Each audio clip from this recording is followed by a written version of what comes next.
year, those are very suspicious studies. You understand what I'm saying, right?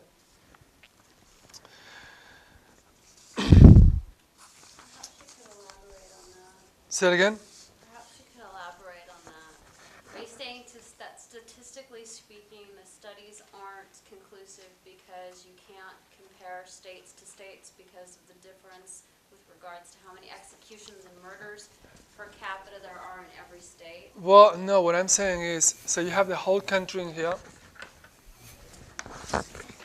California, and overall, you get a variation of 10,000 murders up or down, depending. There are trends, of course. It doesn't vary that such a sharp manner from year to year. But so you may have a variation of 2,000, 3,000 murders from year to year. Now, most of the executions take place in Texas, massively, huge majority. And then you may have an execution here, or two, one here, you know. Now, the year you had, let's say, in a given year you had 16,000 murders, okay? And that year you had, say, 44 executions. 30 of them took place in here. The other 14 took place in a very sparse manner, maybe one in a state that had never executed anyone, or who executed the last person 4 years ago, and another one. Now this year, you have, say, 18 murders. And you are going to blame that on the fact that on this particular year you had 10 fewer executions than the previous year, you see? So it wouldn't make sense. Well, it also doesn't make sense to include state. It seems to me like the best way to look at this would be state by state versus like. Then you couldn't. Then you couldn't. Even if you look at Texas, the number of executions, massive as it is very small as compared to the number of murders that there are in the state. Okay. And so it's even the same principle I'm telling you that globally you can't draw conclusions. Okay. Much less on a state that executes one person or two people. Okay, we didn't execute anyone last year, and so this year we've had 45 more murders. Can you really draw that conclusion? I'm not saying you could. No, I'm not saying you personally, but you can't. You really can't. But even in Texas, you executed 30 people, and you know the murder rate goes up and down regardless of how many people you execute. Okay. You execute every year. That's a fact. So where you execute more people or fewer people, the murder rate keeps having this variation that goes up and down regardless of whether, last year we executed 5 more people than the year before, but we still had more murders. How come? Now, if you look at it globally and you want to prove that the death penalty is good, I'm sure, depending on the years you look at, you're going to come down with a conclusion that, look, on this year, 11 fewer people were executed in the US, and we had 700 more murders. Therefore, that means for each execution that we didn't do, we had, I'm not sure if you're trying to argue for or against. I'm not arguing in any way. No, I'm just saying, if one is to try and argue for or against the death penalty, looking at the statistics is necessarily the best way to go about it. Don't you think it would be more prudent to interview these prisoners and say, did the death penalty deter you in your thought process? Not at all. Because of what I said, I don't know if you were in class when I said this, but deterrence, I'm sure you were. Deterrence is not a moral argument. Okay. So even if it deters people from the death penalty, which is far from certain, okay, let's not forget, deterrence is not per se a moral argument, because we can come up with great deterrence methods for anything we wanted and forget about proportionality. We would get our goals right away, okay?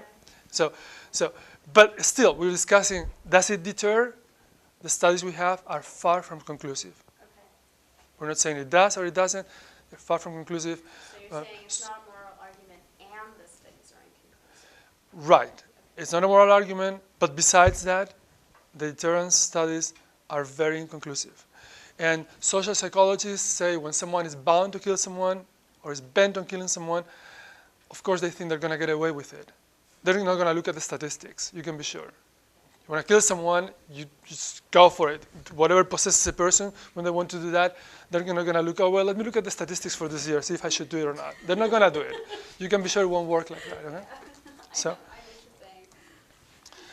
what you're saying. excuse me. Saying if they, I don't know, people that are for the death penalty want to prove it. I think that they use the deterrence argument frequently. Yes, people who are for the death penalty use that practical type of argument. But if you're looking at it from a moral viewpoint, it doesn't work. Deterrence won't work. I don't know if you've ever tried to argue this point with someone who's for the death penalty, but they'll frequently say that deterrence is absolutely a moral argument. That you can't, that because they view morality as a subjective thing. Your statement in the class historically has been that what's moral today has been moral always. And Right, from a natural law viewpoint, morality is subjective. So we can debate that later. But Okay, yeah, definitely, yeah, that's a good point. Yeah, some people think deterrence is all that matters when it comes to a death penalty. It's not. Morally speaking, it's not. In other words, if executing the criminal is a moral thing to do, we should do it regardless of whether it serves any practical purpose or not. And if executing the criminal, if executing anyone is not the moral thing to do, then regardless of whether it serves any practical purpose, we should do it, or we shouldn't do it, rather. Okay? If it's the immoral thing, if it's immoral. Okay? If it's the moral thing, we should do it, regardless of its consequences. If it's immoral, we shouldn't do it, regardless of the consequences. Okay. So deterrence doesn't play any role in our moral judgment. Let's look now at public opinion in the US concerning the death penalty. By the mid-90s, there was an overwhelming majority of people who were in favor of the death penalty in the US. Close to 80%. By the mid-90s, 1990s.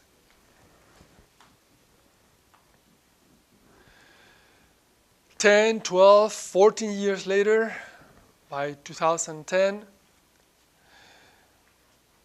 the death penalty has lost support. Still a majority of people who support the death penalty, but slightly over 60%.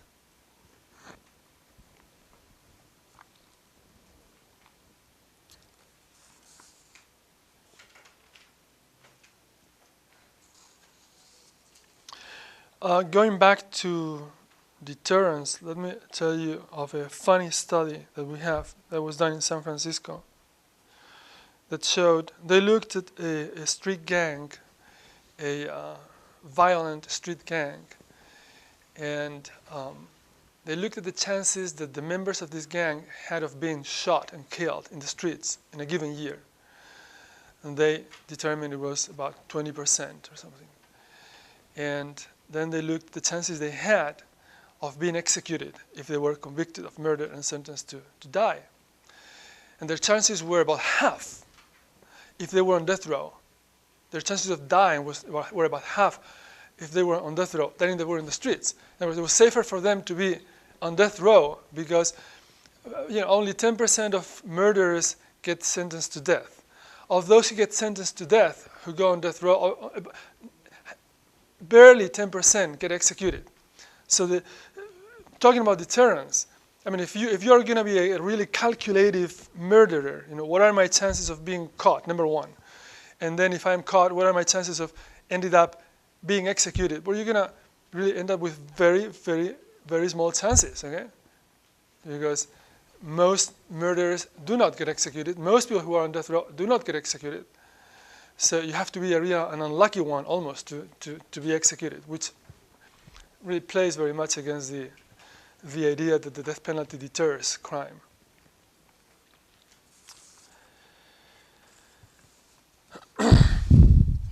Also, there is a racial bias in the way the death penalty is applied, and has been shown in a number of studies. It seems there was a study in California that showed that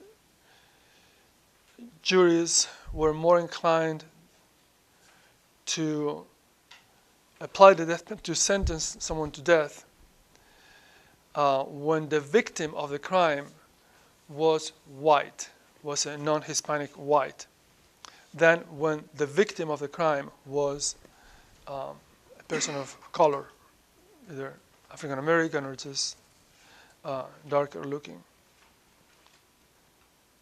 Okay, let's talk now about the religious aspect, the religious positioning. We have a question here. Yes. Is murder the only crime that they give you the death penalty for? Yes, murder, but not just, let's call it not regular murder. It has to be multiple murder or with premeditation, with special circumstances. Okay? Yeah. I just want to understand what deterrence means. So deterrence is just Making people afraid. Deterrence means making people afraid so they won't do it. so pointing out like the consequences of death penalty and stuff. Preventing further crime by making people aware of what's going to happen to them if they do it. That's what deterrence means. Yeah. So during the Cold War, having nuclear weapons was thought of as a deterrent, because if you were attacked, you would counterattack with a nuclear arm, and that would be much worse. Yes. If you get the death penalty, they send you to death row, right? And they give you. In the end, if you lose your, a number of appeals, then you go to death row. Then And then how long does it take usually until you get actually executed? an average of 10 years. Average of 10 years. Because there are many appeals which are automatic, meaning even if you give up your appeals, the law is still automatically will appeal your case to a higher court and so on and so forth. Okay? Now, to execute someone is more expensive than to put them in prison. A study that was done in Maryland, it showed that one execution costs about $3 million. Putting someone in prison with all of the court appeals and everything was about $1 million. So it's a difference of $2 million. Between executing someone, $3 million, and putting them in prison for life, $1 million. $2 million difference. Why is that? Well, because when you execute someone, the system has instituted a number of safeguards so as to prevent an innocent person from being sentenced to death. And that results in a number of automatic appeals. Those appeals, each of those appeals require, lawyers, prosecutors, jury selection, all kinds of things. And that's a very expensive process. Okay. Then, of course, with the death penalty, when you apply the death penalty, there can be errors. It's a human process. There have been errors. Okay. Altogether, since 1976, about 130 people have been taken out of death row because they were proven innocent, but they were on death row already. Okay. So that's a very scary thing. And also, when you apply the death penalty, you are blurring the distinction, the important distinction between the objective and the subjective. Remember my example in the past of the girl who comes into the classroom and she sees the cell phone that she thinks is her telephone. She thinks she's left it here when she attended class, but she actually left it home. So this phone is a phone that belongs to someone else. And so she comes back and she grabs the phone and she walks away with it, and the cameras are recording everything. And then the owner of the telephone comes here, says, "Where's my telephone?" We look at the recordings and we see this girl coming in after class and grabbing the phone. It appears like she stole the phone. That's the objective part of it. That's the formal, the objective, okay? But we know better. She didn't. So there's the objective and the subjective, or the formal and the material, the true element of judgment in morality. Well, with the death penalty, we play God. We are actually saying we know everything there is to say. This person is absolutely guilty for what they did, and therefore he or she deserves to be executed. He or she is completely guilty. There's a complete collusion between form and matter. We know. There's nothing else to know. That's a very risky position to take. That's playing God. Okay? Yes? Do you know how much the government pays to the family if they execute the innocent person? The government pays the family? I don't think. Because they execute the innocent Oh, if the person is innocent, you mean? Yeah, and